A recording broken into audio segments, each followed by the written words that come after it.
This is Real News Media TV, coverage you can trust. Please like, share, subscribe, and hit the notification bell. Select all for daily news updates. Good afternoon, viewers and subscribers. Thank you for tuning in today. And in the news, November 2, 2022, person of interest in Slickiana murder case arrested.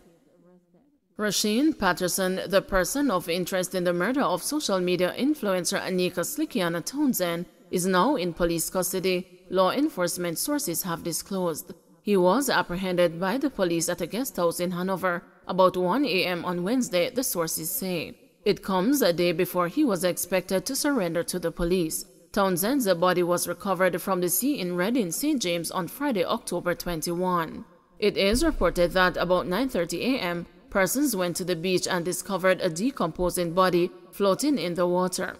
They summoned the police. The police sought assistance from their colleagues in the Marine Division to remove the body from the water.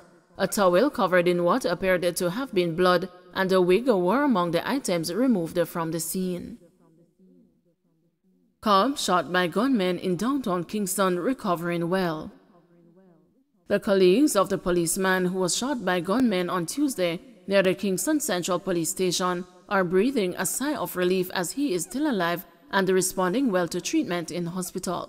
According to Police Commissioner Major General Anthony Anderson, there was no indication that a hit was put out on the traffic cop's life. The cop was shot while riding his motorcycle on East Queen Street in downtown Kingston. The attack follows the recent killing of 2 policemen. Constable Brian Martin was shot dead at a wake in Frog City on October 15, and Corporal Oliver Mullings was shot dead by gunmen on October 20 on 3rd Street in the Kingston West Police Division. Commissioner Anderson shared that 6 policemen have been killed while on duty since the start of the year, while 3 others were shot and seriously injured. Anderson reminded members of the Jamaica Constabulary Force to always be aware of their surroundings and told them that they have the full backing of the police high command whenever they lawfully use force to defend themselves and their colleagues against attacks. The traffic cop, Anderson said, was shot by 2 people on a motorcycle. Thankfully, he managed to take evasive action, returned the fire, and now is being treated in hospital. Recently, we lost one of our members who was killed while on an operation. I often make the point that when confronted by armed criminals, it is my desire for the police to win every time and to go home to their families. Unfortunately for us, Corporal Mullins wasn't able to go home to his family that night. In the case of his family, the wounds of grief are still fresh. It was only in October 2020 that the mother of his teen daughter, a sergeant stationed in St. Catharines South, left out for duty and perished in a traffic accident. The commissioner took aim at the people who criticize the police when they use deadly force. There are many who have a lot to say about the police use of force. The problem is that none of these people are out there on the front lines being shot at. It is far easier to opine from positions of safety, he said. Gunman shot 2 men, 1 fatally in Content, Yorktown. The incident happened about 10 p.m. The deceased has been identified as Sylvester Eli Richardson. It is reported that Richardson and another man were at a shop watching music videos on a laptop when a man entered the establishment and ordered a soup. Richardson got up to serve him, and the man then pulled a gun from a bag he was carrying and opened fire, hitting both men. He then escaped on foot into the area. The injured men were taken to the Maypen Hospital, where Richardson succumbed to his injuries, while the other man was admitted in serious condition. There was another incident in Top Buckner, Maypen, about 11:19 p.m., where 23-year-old laborer Oshane Salmon, otherwise called Alkaline, was shot fatally. Information is that he was walking along the main road in Top Buckner after purchasing an item at a shop when he was pounced upon by gunmen on foot who opened fire at him. He was shot all over his body. He was pronounced dead at hospital. Damage from Tropical Storm Ian totals $889 million. The full extent of the damage to roads caused by Ian, which passed by Jamaica as a tropical storm in September, amounts to $889 million. Prime Minister Andrew Holness, who made the disclosure on Tuesday in Parliament, said that Clarendon bore the brunt of the effects of the storm, which left a $649 million repair bill for the parish in its wake. In St. Thomas, road repairs will cost $59.1 million, while Kingston has a repair bill of $17.75 million. Holness said that the government did not have the resources at this time to do all the road repairs at once. He said the administration will first carry out the cleaning of critical drains, patching of main thoroughfares, and the construction of retaining walls and river training works as the funds become available. Opposition left dissatisfied amid unanswered questions on newborn deaths.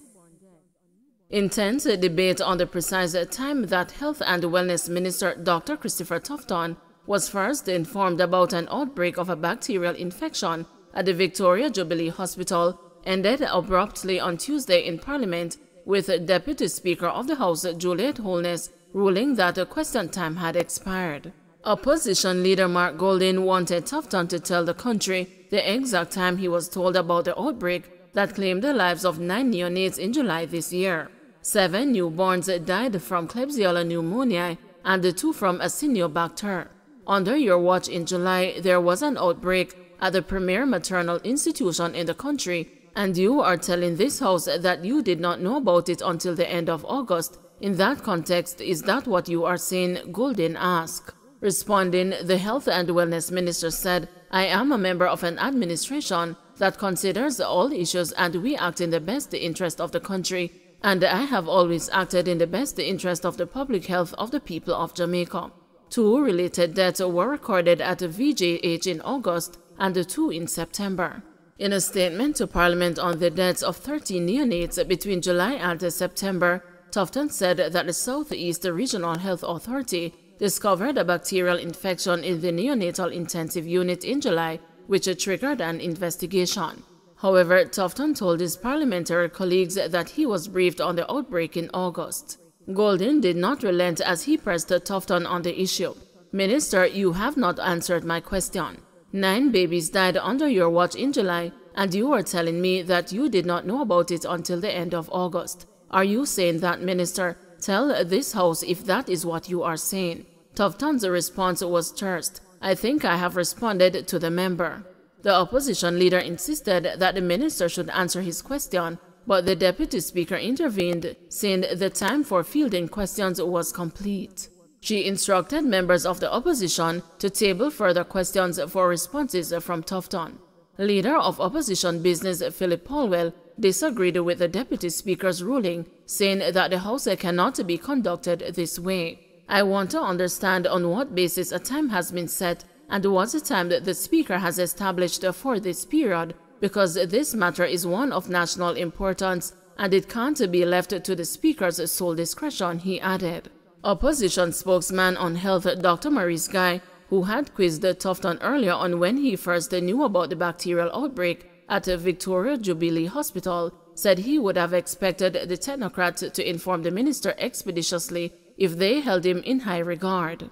Guy indicated that the minister's claim that if he had revealed the information, it would cause panic, robbed the pregnant mothers of the choice to go and deliver elsewhere in other hospitals in the hope that they would have a living baby to take home with them after they gave birth. The opposition leader sought permission to ask another question, but this was disallowed by the speaker.